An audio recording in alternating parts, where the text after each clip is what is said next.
Hi friend, कैसे हैं? आइए आज हम लोग देखते हैं kinds of sentence. Previous video में हम लोग मॉडल एक्सिलरी देखे थे, उसका पार्ट 2 भी देखे। आज देखेंगे काइंड्स ऑफ सेंटेंस। परिभाषा क्या लिखा गया है? Sentence is a senseful group of words.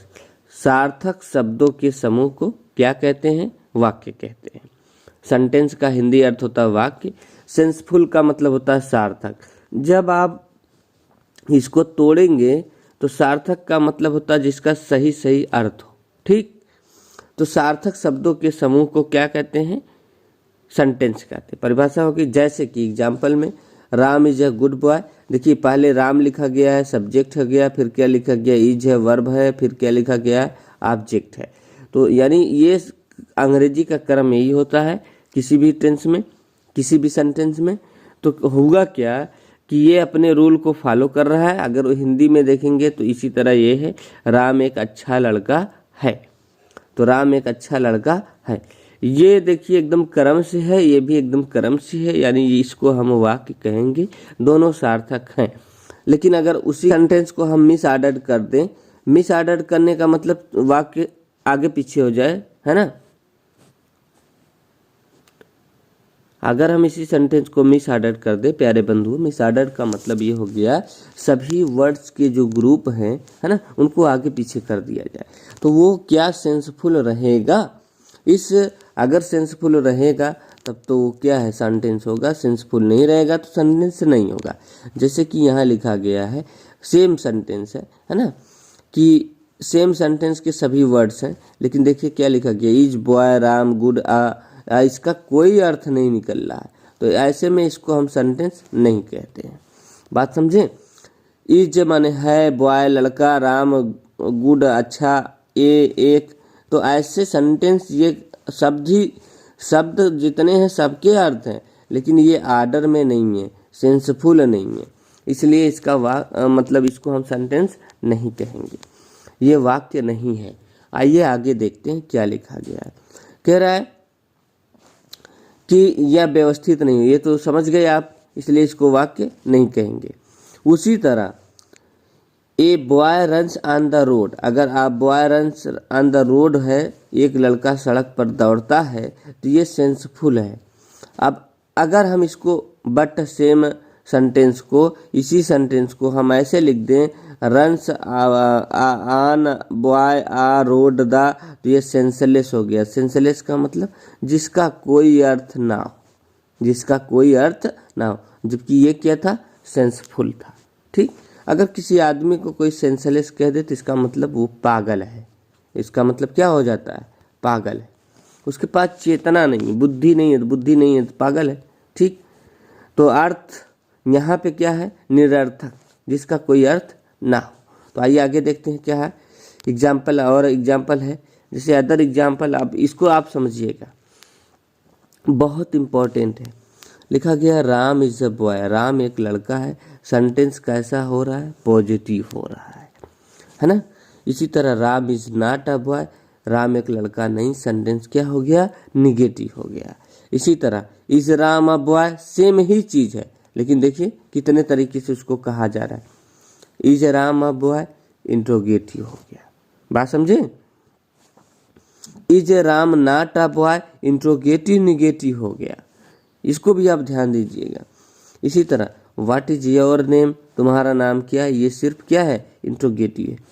अब आप प्यारे बंधु, अभी मैं सबको बता देता हूँ, फिर बताता हूँ। प्लीज हेल्प मी, ये सेंटेंस कैसा है? कृपया मेरी मदद करिए, इम्परेटिव है। यू मे लिव लॉन्ग, तुम्हारी उम्र लंबी हो, है ना, तो ये क्या है? ऑप्टेटिव है। व्हाट ही डाइड, एक्सक्लेमेटरी है। तो प्यारे बंधु, आपने क्या देखा कि ये पॉजिटिव है, इसमें भी फुल स्टॉप है, ये पॉजिटिव है, इसमें भी फुल स्टॉप, ये निगेटिव है, इसमें भी फुल स्टॉप, लेकिन ये इंट्रोगेटिव है, इसमें फुल स्टॉप की जगह क्या है? क्वेश्चन मार्क है। ठीक, ये इंट्रोगेटिव निगेटिव है, इसमें भी क्वेश्चन मार्क है, लेकिन अंतर क्या है कि ऊपर वाले इंट्रोगेटिव में, है ना, दो अंतर है। ऊपर वाले इंट्रोगेटिव में जो है वर्ब से शुरू हुआ है, नीचे वाले इंट्रोगेटिव में भी क्या है? वर्ब से शुरू हुआ है। दोनों देखें, लेकिन क्या है, ऊपर वाले में नाट नहीं आया, इसमें क्या लगा है, नाट लगा है। अब इस सेंटेंस को भी देखिए, ये भी इंट्रोगेटिव है, लेकिन इसमें प्रश्नवाचक शब्द क्या है, पहले आए हैं। जो प्रश्न पूछ रहा है वही पहले लगा है, और ऊपर वाले दोनों में जो है वर्ब पहले लगी। ठीक, इसमें देखिए, इसमें क्या देख रहे हैं आप, इम्परेटिव सेंटेंस में पहले वर्ब की फर्स्ट फॉर्म लगी है, फिर ऑब्जेक्ट लगा है। इस रूल को फॉलो किया। देखिए हेल्प मी, ये तो प्लीज आगे पीछे कहीं आप लगा सकते हैं, है ना। नीचे वाले सेंटेंस में क्या देखिए, यू में कॉमन है, यू में के बाद वर्ब की क्या है, फर्स्ट फॉर्म है, और प्लस क्या, ऑब्जेक्ट। ठीक है, आप क्या देखें, इसमें एक्सक्लेमेशन मार्क लगा है, इसमें, और जबकि इसमें भी क्या है, एक्सक्लेमेशन मार्क लगा है। तो कैसे पहचानेंगे कौन ऑप्टेटिव है कौन एक्सक्लेमेटरी है, दोनों में तो सिम्टम सेम है। तो प्यारे बंधु, इसी तरह जैसे इसको आप पहचानते हैं, ये पॉजिटिव है या निगेटिव है, दोनों में सिम्टम सेम है, फुल स्टॉप है, उसी तरह इसको भी आप पहचान सकते हैं। ठीक, लेकिन इसके लिए आपको वीडियो के लास्ट तक बने रहना पड़ेगा। आगे देखिए, इंट्रोगेटिव में ये भी इंट्रोगेटिव है, तो आप इसमें तो पहचान जाएंगे ये वर्ब से शुरू है, और जबकि ये क्या है, प्रश्नवाचक शब्द से शुरू। इसमें प्रश्नवाचक शब्द के बाद वर्ब आया है। ठीक, तो इससे ये साबित होता है कि सेंटेंस कई प्रकार के होते हैं। सेंटेंस क्या है, कई प्रकार के होते हैं। तो मुख्यतः अगर हम देखें प्यारे बंधु, ये पॉजिटिव और निगेटिव जो है ना, इन्हीं को एसर्टिव बोलते हैं। इन्हीं को एक शब्द में क्या बोलते हैं, एसर्टिव बोलते हैं। ये बात आपको समझ में आई। लेकिन ये जो इंट्रोगेटिव हैं तीनों प्रकार के, इसको सिर्फ एक शब्द में इंट्रोगेटिव बोलते हैं। क्या बोलते हैं, इंट्रोगेटिव।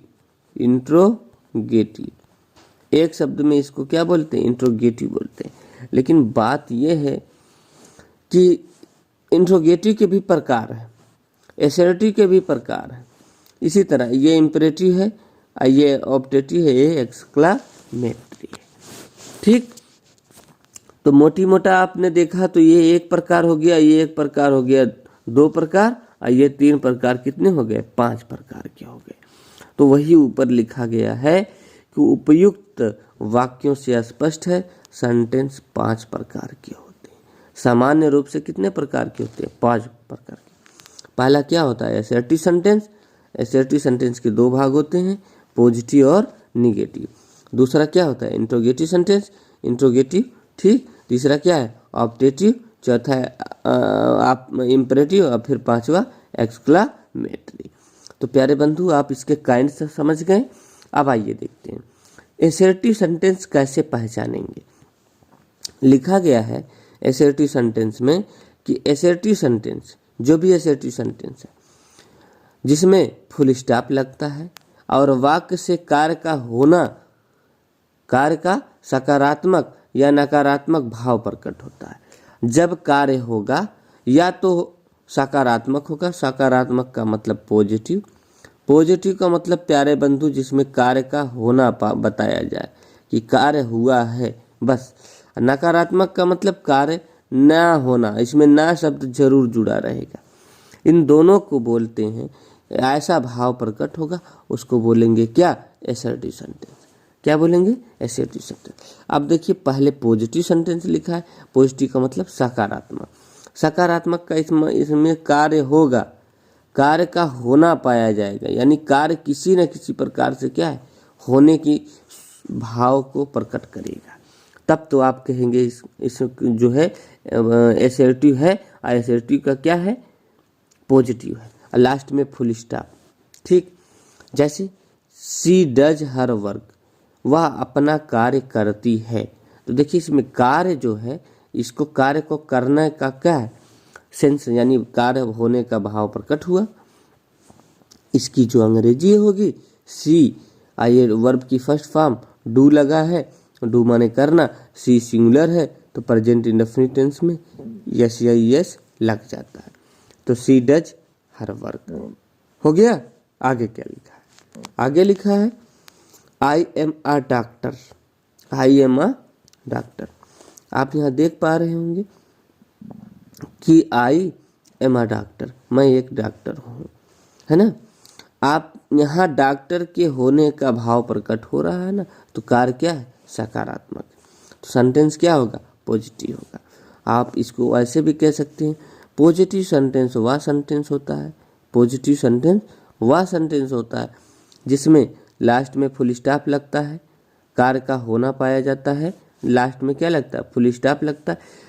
फुल स्टॉप के साथ इसमें ना शब्द नहीं आते, ना तो हिंदी में ना तो इंग्लिश में। इसमें क्वेश्चन मार्क नहीं लगता है, इसमें एक्सक्लेमेशन मार्क नहीं लगता है। तो आप ये भी कह सकते हैं, ना शब्द ना आए, क्वेश्चन मार्क ना लगे, एक्सक्लेमेशन मार्क ना लगे, तो वह सेंटेंस क्या होता है, पॉजिटिव होता है ना। तो जैसे आइए देखिए इसमें क्या है, बोला यू हैव 4 काउज, आपके पास 4 गाय हैं। तो यानी कहने का मतलब इसमें गाय पास होनी पाई जा रही, कि जो भी है सब्जेक्ट है उसके पास गाय का होना पाया गया, तो कार्य सकारात्मक भाव प्रकट कर रहा है। सी हैड अ पेन, उसके पास एक कलम है, तो इसमें क्या है, हैड अ पेन, कलम है नहीं, कलम थी करिए यहाँ पे, ठीक है। सी हैड अ पेन, उसके पास एक कलम थी, तो कहने का मतलब कलम थी, यानी कलम के होने की घटना को भाव जो है प्रकट कर रहा है, होने की घटना का भाव प्रकट कर रहा है, तो सकारात्मक है, इसी को बोलते हैं पॉजिटिव सेंटेंस है। तो पॉजिटिव में कौन सा है, एसर्टिव है। एसर्टिव के 2 भाग हैं भाई ना, पॉजिटिव और नेगेटिव, ठीक। इसी तरह अगर सेंटेंस लंबा भी आता है कि I have been reading, I have been reading this novel since this morning, मैं यह उपन्यास सुबह से पढ़ रहा हूँ। आपने देखा, मैं यह उपन्यास सुबह से पढ़ रहा हूँ, सेंटेंस बड़ा है, बड़ा है तो क्या हुआ, इसमें लास्ट में आप देख रहे हैं यहाँ फुल स्टॉप लगा है, ना शब्द कहीं नहीं प्रयोग हुआ हिंदी में, देखिए, यानी ना की अंग्रेजी भी नहीं प्रयोग होगी, क्वेश्चन मार्क भी नहीं लगा, एक्सक्लेमेशन मार्क नहीं लगा, 100% पॉजिटिव सेंटेंस है। बात समझे। और मेन बात यह है, कार्य का होना जो होगा वो भाव होगा सकारात्मक, उससे लिया जाता है। हम देखेंगे इंपेरेटिव सेंटेंस होगा, इंपेरेटिव में भी फुल स्टॉप लगता है ना। आइए आगे देखते हैं।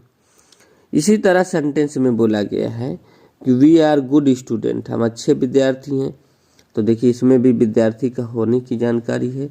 मैं आपका सम्मान करता हूँ, आई रिस्पेक्ट यू, इसमें भी सम्मान करने की बात कही जा रही है।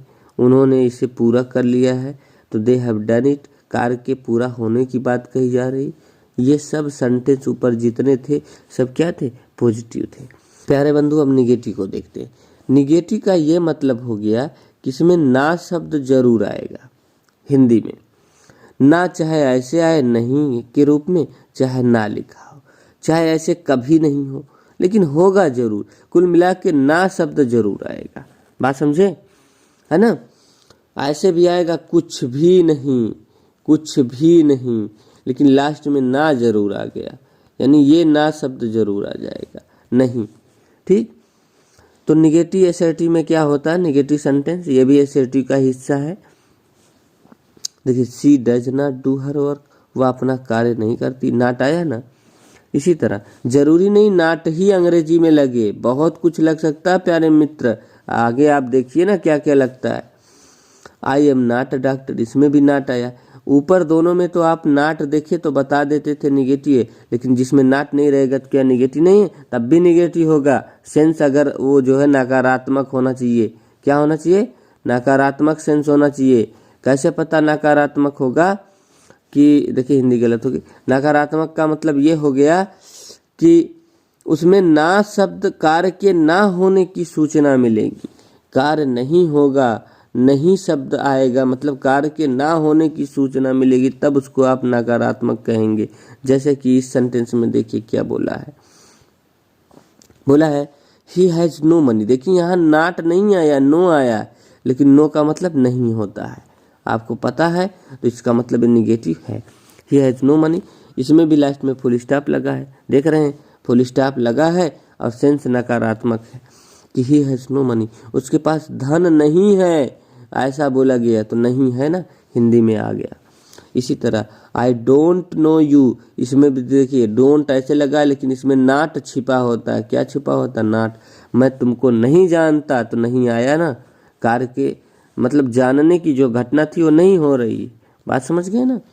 इसी तरह अब देखिए बोला none can touch the sky, कोई भी आकाश को छू नहीं सकता, छू नहीं सकता। नहीं आया कि नहीं आया, लेकिन इसमें नहीं के लिए शब्द क्या लगा? नन लगा। तो इससे ये पता चलता है सेंटेंस क्या है? निगेटिव है। नन आया है, नन नन, लास्ट में फुल स्टॉप लगा है। ठीक, लास्ट में क्या है? फुल स्टॉप लगा है। अब आप ये देखिए कि इसमें नाट नहीं नन लगा है, ऊपर वाले में नो लगा है। क्या और कुछ भी लग सकता है? जी बिल्कुल लग सकता है। नो वन वाज प्रेजेंट, कोई भी उपस्थित नहीं था, इसमें भी देखिए नो आया है। ठीक, इसी तरह नाइदर ही ना रवि के, ना तो वह ना तो रवि आए। अब देखिए ना तो वह, ना आया कि नहीं आया? ना तो वह, ना तो वह, और ना ही रवि, ना ही रवि। ठीक, यहाँ मतलब आए, तो इसका मतलब ना शब्द आया ना, ना उसके लिए लगा क्या? नाइदर। तो ये शब्द क्या है? निगेटिव है। तो सेंटेंस हमारा क्या हो गया? निगेटिव हो गया। आगे देखिए, आई एम नन वेजिटेरियन, मैं, है ना, शाकाहारी नहीं हूँ। तो शाकाहारी नहीं हूँ, तो यानी नहीं आया कि नहीं आया? नन आया कि नहीं आया? तो नन लगा है ना। बात समझे। अब देखिए यहाँ नो लगा था, यहाँ नो लगा था, यहाँ नाट छुपा है, यहाँ नाइदर लगा है ना। ऊपर आपने देखा ये नन लगा था, है ना। अब यहाँ आप देख रहे हैं ये नन लगा है। सब अंतर है प्यारे मित्रों, ये आपको समझना पड़ेगा। ये भी निगेटिव है। देखिए आई नेवर मेट हिम, मैं उससे कभी नहीं मिला। तो नहीं आया कि नहीं आया? तो कभी नहीं के लिए क्या लगा? नेवर। तो ये भी क्या है? निगेटिव है। इसी तरह दे हैड नथिंग, उनके पास कुछ भी नहीं है। नथिंग का मतलब क्या? कुछ भी नहीं। तो ना आया कि नहीं आया? तो नहीं जब आता है तो मतलब कुछ होने की घटना नहीं हो रही है, कुछ भी है ही नहीं, है ना। ऐसे सेंटेंस को क्या बोलते हैं? निगेटिव सेंटेंस बोलते हैं। तो प्यारे मित्रों आपको निगेटिव भी समझ में आ गया। आइए अब इंट्रोगेटिव देखते हैं। इंट्रोगेटिव में सिंपल सी पहचान है कि इसमें क्वेश्चन मार्क लगा होगा। अब इसकी दो पहचान होती है। एक तो प्रश्न करता है, उसका उत्तर होगा हाँ या ना, दो में से उत्तर देते हैं। दूसरा जो प्रश्न करता है उसको आपको मेंशन करना पड़ता है, उसका कारण बताना पड़ता है। उसका क्या बताना पड़ता है? कारण बताना पड़ता है। इसको अंग्रेजी में क्या बोलते हैं? रीजन, है ना। कहीं कहीं रीजन ना लिख के आपको स्पेलिंग बदल देगा, काज, इसको काज पढ़ते हैं। तो काज बोले तब भी, रीजन बोले तब भी, इसका मतलब होता है कारण। ठीक, तो जिसका उत्तर हाँ या ना में देंगे, ये प्यारे मित्रों वर्ब से शुरू होती है। किससे शुरू होती है? वर्ब। अब वर्ब कौन कौन सी होगी? या तो वर्ब होगी आपका मेन वर्ब नहीं होगा जी, जी नहीं, बिल्कुल नहीं। या तो हेल्पिंग वर्ब से शुरू होगी। किससे? हेल्पिंग वर्ब से, है ना। या तो ये लिंकिंग वर्ब से शुरू होगी। दो में से एक ही वर्ब से क्या है? शुरू होगी। या तो फिर मॉडल वर्ब है तो मॉडल वर्ब से शुरू होगी। तो आप ये चीज़ समझ गए हैं प्रीवियस वीडियो में, तो इसको भी समझिए। अगर हेल्पिंग से शुरू होती है तब भी सेंटेंस का उत्तर हाँ या ना में होगा। मॉडल से शुरू होगी तब भी, और लिंकिंग से शुरू होगी तब भी। जैसे आइए देखते हैं, इसमें बोला do you love me, yes या नो टाइप में। जिनका ऐसे प्रश्न है ना, जिनका यस या नो टाइप में। इंट्रोगेटिव कहते क्या है? इसकी परिभाषा लिख दिया गया, जो the sentence that ask descriptive are yes या नो टाइप क्वेश्चन। ऐसा प्रश्न जो डिस्क्रिप्टिव या तो हाँ या ना वाला क्वेश्चन पूछे, उसी को इंट्रोगेटिव सेंटेंस कहते हैं। अब हम यस या नो टाइप वाला देख लेते हैं। यस या नो टाइप में आप देखेंगे, पूछ रहा डू यू लव मी, क्या तुम मुझे प्रेम करते हो, क्या तुम मुझसे प्यार करते हो, है ना। करती हो जो भी है, दोनों सेंस होता है यू का, है ना। यू मेल के लिए भी लगता है और फीमेल के लिए भी लगता है। तो यहाँ पे कुछ भी हो सकता है, करता हो, करती हो। ठीक, आगे देखिए। तो कहने का मतलब यह है प्यारे मित्रों कि यहाँ पे देखें आप डू है, अब मेन वर्ब क्या है? लव है। तो जब मेन वर्ब लव है ना, और हेल्पिंग वर्ब क्या है? डू है। प्रेजेंट इंडेफिनिट की दूसरी हेल्पिंग वर्ब क्या होती है? डज।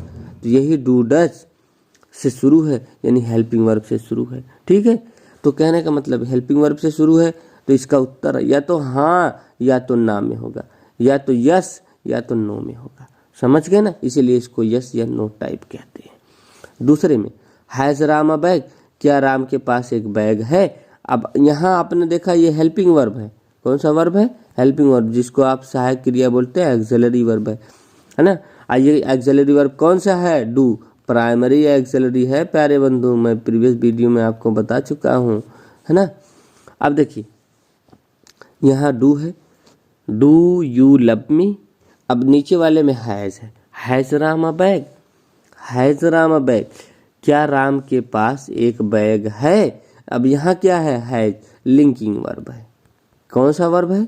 लिंकिंग वर्ब है।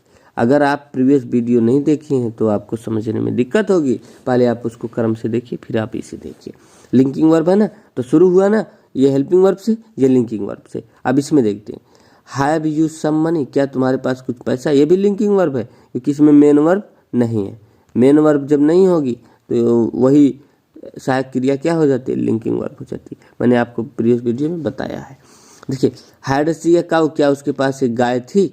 अब देखिए सबका उत्तर हाँ या ना में, अभी तक जितने आपने देखे। इसमें भी लिंकिंग वर्ब है, इसमें भी लिंकिंग वर्ब है, इसमें लिंकिंग वर्ब, इसमें हेल्पिंग वर्ब है। ठीक, अब नीचे देखते, are you doing your work, क्या तुम अपना कार्य कर रहे हो। यहाँ आर आया है, यहाँ डूइंग आया है, तो ये क्या हो गया? हेल्पिंग वर्ब हो गया, है ना। ये कौन सा वर्ब है? Helping verb. ठीक, तो कहने का मतलब प्यारे मित्रों यहाँ हेल्पिंग वर्ब से शुरू है। ठीक, लेकिन यहाँ same sentence, has she completed her homework, क्या उसने अपना होमवर्क पूरा कर लिया है। हैज लगा वर्ब की थर्ड फॉर्म, यानी ये अब हैज लिंकिंग नहीं है, यहाँ ये क्या है? हेल्पिंग वर्ब है। ठीक है, यहाँ हैज क्या है? हेल्पिंग वर्ब है। ठीक, आगे देखिए क्या बोला है आगे कि do you have a sweater, क्या तुम्हारे पास एक स्वेटर है। आप यहाँ देख रहे हैं डू आया है, यहाँ पे हैव आया। अब ये हैव मेन वर्ब हो गया, क्या हो गया? मेन वर्ब हो गया। जब ये मेन वर्ब हो गया तो ये क्या हो गया? हेल्पिंग वर्ब हो गया। बात समझे। इसी तरह डिड सी यू, क्या उसने तुमको देखा। तो अब देखिए डिड आया, यहाँ सी आया, तो डिड क्या है? हेल्पिंग वर्ब है। ये बात आपको समझ में आई। या तो ये हेल्पिंग वर्ब से शुरू होगा यस या नो टाइप, या तो लिंकिंग वर्ब से शुरू होगा, दो में से एक होगा। आगे देखिए फ्रेमिंग ऑफ क्वेश्चन, इसको ऐसे बोलते हैं प्रश्नवाचक शब्दों से प्रश्न का निर्माण। प्रश्नवाचक शब्दों जैसे कि who, what, where, when, why, how, which, how many etc के माध्यम से प्रश्न करके कुछ विशेष जानकारी प्राप्त होती है। जैसे प्यारे मित्रों व्हाट से जब आप प्रश्न करते तो वह आइडेंटिटी की जानकारी देता है। क्या देता है ना, व्यक्ति हो चाहे वस्तु हो उसकी पहचान की जानकारी देता है। ठीक, बात समझे, आइडेंटिटी बताता है। क्लियर है। आगे देखिए फिर इसी तरह जब आप हु से प्रश्न करते हैं तो ये भी आइडेंटिटी बताता है, लेकिन सिर्फ किसकी? व्यक्ति की। और ऊपर वाला किसके लिए यूज होता था? व्यक्ति और वस्तु दोनों के लिए। समझ गए ना। ये बहुत इंपॉर्टेंट पॉइंट बता रहा हूँ, कहीं आप पाएंगे नहीं किताब में। ये व्यक्ति और वस्तु दोनों के लिए लगता है, लेकिन ये हु लग गया तो सिर्फ और सिर्फ किसके लिए लगता है? व्यक्ति के लिए, है ना। बात समझे। इसी तरह इसमें वेयर जब भी लग गया तो यह स्थान की जानकारी देता है, यानी प्लेस की। किसकी? दो अंग्रेजी में दो शब्द होते हैं, एक प्लेस होता है, एक पैलेस होता है। ठीक है, पैलेस का मतलब महल होता है, ठीक है, अब प्लेस का मतलब स्थान होता है। बात समझ गए। तो आगे क्या लिखा? वेन जब भी पूछे तो टाइम की जानकारी देता है। इसी तरह वाई जब से आपसे किसी ने पूछा तो काज या रीजन यानी कारण आपको बताना होता है। अगर हाउ कोई पूछा तो मैनर बताते हैं। मैनर का मतलब ढंग को क्या बोलते हैं? तरीका। क्या बोलते हैं? तरीका। कोई इसी को सलीका बोल देगा, तब भी बात आपको समझनी पड़ेगी। ठीक है। इसी तरह वाट ईवर बोल दिया जाए तो जब भी वाट ईवर बोलेगा तो वस्तु की जानकारी मिलेगी। किसकी मिलेगी? 100% है, वहाँ वस्तु के बारे में बात हो रही है। बात समझे। इसी तरह वेन ईवर बोल देगा, वेन ईवर, तो इसका मतलब जानते हैं, ये टाइम की जानकारी देगा, जब कभी भी, है ना, समझे ना। तो ये चीज़ें आपको पता होनी चाहिए जो प्रश्न करे। इसी तरह जैसे हाउ मेनी बोल दिया, तब यह संख्या की जानकारी देता है, यानी नंबर की। नंबर की हिंदी में क्या बोलते हैं? संख्या। क्या बोलते हैं? संख्या। संख्या कितनी है? 2 है, 4 है, 6 है, 12 है, 50 है, 100 है, लाख है, ये संख्या बताएगा।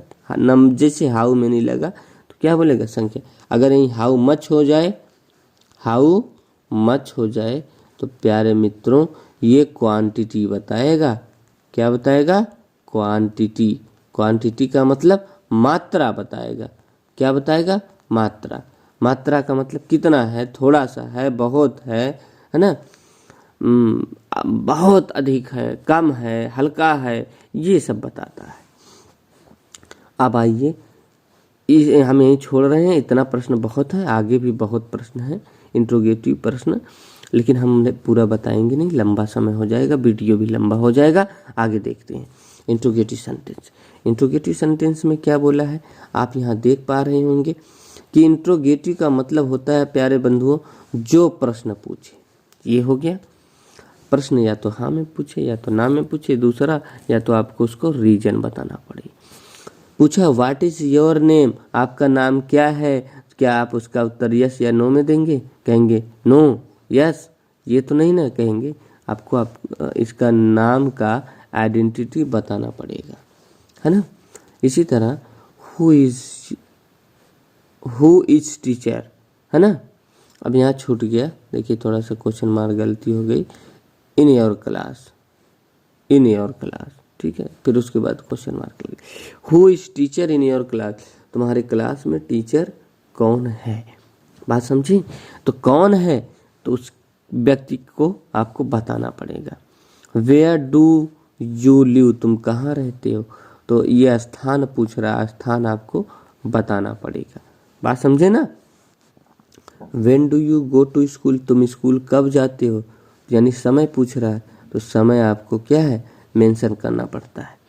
इसी तरह why did you not come to school, तुम स्कूल क्यों नहीं आते थे, तो कारण पूछ रहा है। क्या पूछ रहा है? कारण। तो कारण आप मेंशन करेंगे। अगर नहीं मेंशन करेंगे, कारण की बजाय आप समय बताएंगे तो उत्तर आपका गलत होगा, और आप आइडेंटिटी बताएंगे तो गलत होगा, है ना, व्यक्ति बताएंगे तो गलत होगा। बच्चे यही काम करते हैं जब डिस्क्रिप्टिव प्रोज पोएट्री में लिखते हैं। प्रश्न पूछेगा कुछ, बताएंगे कुछ। पूछेगा आम, तो उनको समझ में आता है आम नहीं, दाम पूछ रहा है। अरे भैया दाम कहाँ, दाम में आम में अंतर नहीं है। तो आप बच्चे ये चीज़ समझिए, कौन क्या पूछता है। पूछ रहा है हाउ आर यू, है ना, तुम कैसे हो, तरीका पूछ रहा है, स्थिति पूछ रहा है। तो हाउ कई बार तरीका भी पूछ देता है, कई बार कंडीशन भी पूछ देता है। तो कंडीशन जब पूछता है तो स्थिति हो गया, वही तुम्हारी स्थिति कैसे है, ठीक। How many boys are there in the class, class में कितने लड़के, यहाँ संख्या पूछ रहा है, यहाँ कंडीशन पूछ रहा है, यहाँ क्या है? संख्या पूछ रहा है। तो कहने का मतलब प्यारे बंधु, ऐसे भी प्रश्न आ सकते हैं, और सबके लास्ट में आप क्वेश्चन मार्क लगाइएगा। देखिए यहाँ ये गलती जो थी मैंने कहा आप सुधार लीजिएगा। सबके लास्ट में क्या लगेगा? प्रश्नवाचक चिन्ह लगेगा। तो आपने ये देखा, एक तो यस या नो टाइप था, दूसरा क्या था कि डिस्क्रिप्टिव था। आइए अब तीसरे प्रकार का जो प्रश्न है उसको भी देख लेते हैं। और ये इस प्रकार के प्रश्न में आपको दिख रहा है मिसेलेनियस इंट्रोगेटिव बोलते हैं। क्या बोलते हैं? मिसेलेनियस। मिसेलेनियस का मतलब चाहे यस या नो टाइप में हो, चाहे डिस्क्रिप्टिव टाइप में हो, कोई हो सकता है। जैसे वाई आर यू, है ना, why are you not good, तुम अच्छे क्यों नहीं हो। अब इसके देखिए कारण पूछ रहा है लेकिन नॉट भी लगा दिया है, समझ गए ना। इसी तरह what does she not like, उसे क्या नहीं पसंद, नॉट लग गया, वाट, है ना। आइडेंटिटी भी पूछ रहा है, किस वस्तु के बारे में, कि कौन सी वस्तु वह पसंद नहीं करती है, लेकिन उसके साथ साथ नाट भी लगा दिया।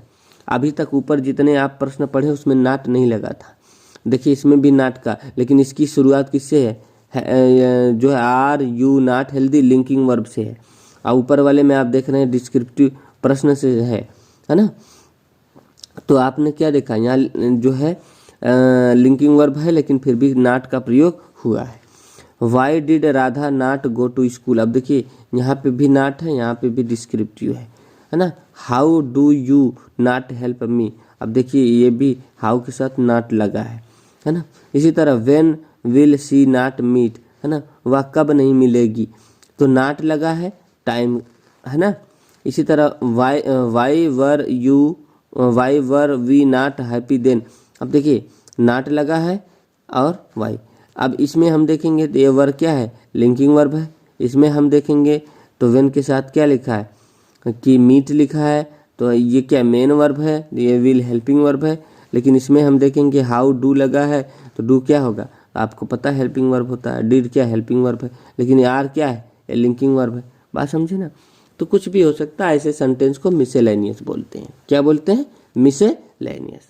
बात समझ में आई। आइए अब आगे देखते हैं, इम्परेटिव सेंटेंस देखते हैं। इम्परेटिव का मतलब होता है आदेशात्मक वाक्य, ऐसा वाक्य जिसमें जनरली आदेश दिया जाए, लेकिन ये जरूरी नहीं आदेश ही दिया जाएगा। रिक्वेस्ट भी हो सकता है, आर्डर मतलब आदेश भी हो सकता है, कमांड मतलब भी आदेश होता है, निजेशन या प्रोहाइबिशन जिसको बोलते हैं क्या, मनाही। ठीक, तो कुछ भी हो सकता है इसमें। रिक्वेस्ट, आर्डर या निजेशन कोई भी प्रकट हो सकता है, लेकिन हम लोग जनरली इसको नाम देते हैं हिंदी में आदेशात्मक वाक्य। ठीक, इसमें क्या होता है, वर्ब की फर्स्ट फॉर्म होती है प्लस ऑब्जेक्ट होता है। ठीक, या तो फिर नॉट पहले लगता है और प्लस वर्ब की फर्स्ट फॉर्म होती है, उसके बाद क्या होता है, ऑब्जेक्ट होता है। इसी रूल पे ये क्या है, लगता है। जैसे कि बोला गो, आपने पढ़ा होगा गो, गो का मतलब होता है जाना। ठीक, लेकिन यहाँ पे लिखा है गो, गो का मतलब जाओ। जब गो लिख के फुल स्टॉप लिख दिया तो ये एक सेंटेंस हो गया, और वह सेंटेंस कौन सा होगा, इम्परेटिव सेंटेंस। अब इसका अर्थ जाना नहीं, इसका अर्थ जाओ, आपको ऑर्डर दिया जा रहा है। क्या प्रकट हो रहा है, ऑर्डर। समझे ना। इसी तरह सिट डाउन, इसमें दो शब्द है लेकिन ये एक सेंटेंस है, यहाँ फुल स्टॉप लगाया है। ठीक, तो यहाँ सिट डाउन का मतलब बैठ जाओ, इसमें भी ऑर्डर है, इसमें भी ऑर्डर है।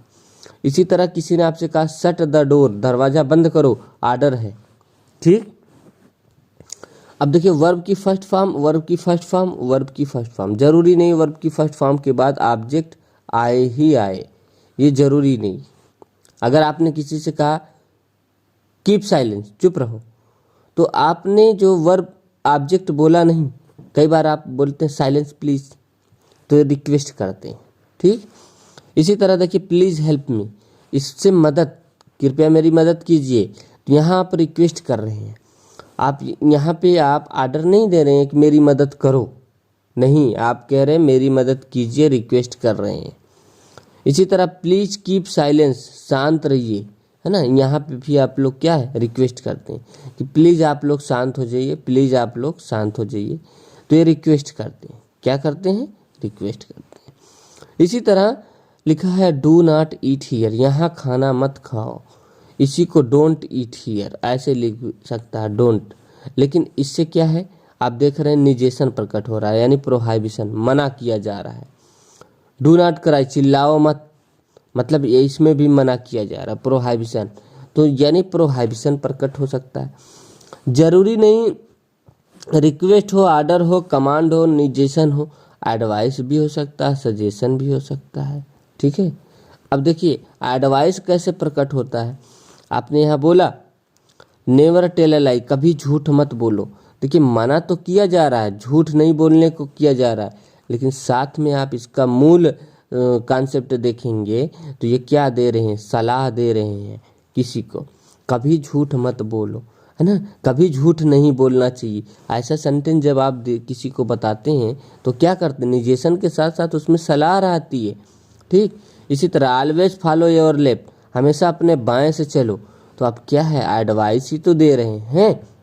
ठीक, ये कमांड भी हो सकता है, लेकिन उस कमांड में मेन सेंस क्या, एडवाइस का है। ठीक, क्या है, एडवाइस का है।